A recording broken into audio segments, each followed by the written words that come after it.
रत्नागिरी जिल्ह्यात हवामान खात्याने ऑरेंज अलर्ट दिलेला आहे। जिल्ह्यात पडणाऱ्या पावसामुळे नद्यांच्या पाणी पातळीत वाढ होते। ग्रामीण भागात शेतीच्या कामांना वेग येतोय। सरींवर पडणाऱ्या पावसामुळे बळीराजा सुखावलेला दिसतोय। दुपारनंतर पावसाच्या जोरदार सरी बरसतायत। रत्नागिरी, लांजा, राजापूर या भागात सरी बरसतायत। अनेक ठिकाणचे धबधबे प्रवाहित झालेले आहेत।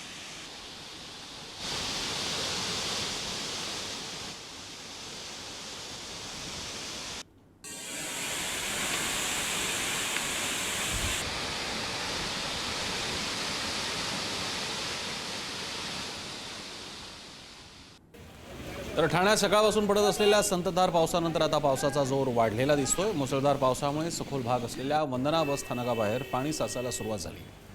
दरवर्षीप्रमाणे या पावसात देखील वंदना बस स्थानकाबाहेर पाणी साचलं।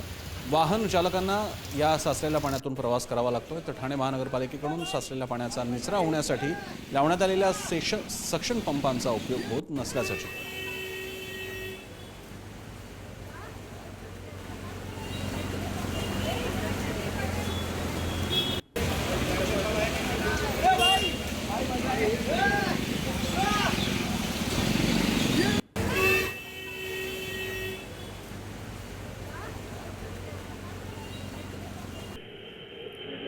परभणीमध्ये सायकलवरच्या एका शाळकरी मुलगा पाण्याच्या प्रचंड प्रवाहात नाल्यात सायकलसह वाहून गेला। सुदैवाने स्थानिक नागरिकांच्या तत्परतेने या मुलाचा जीव अगदी थोडक्यात बचावला।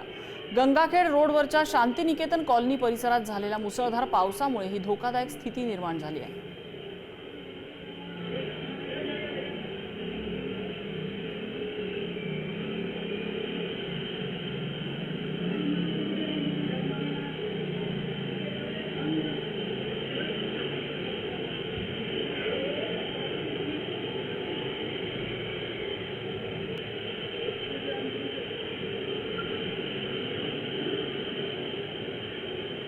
आपण बघतोय हा नेमका अपघात कसा झाला।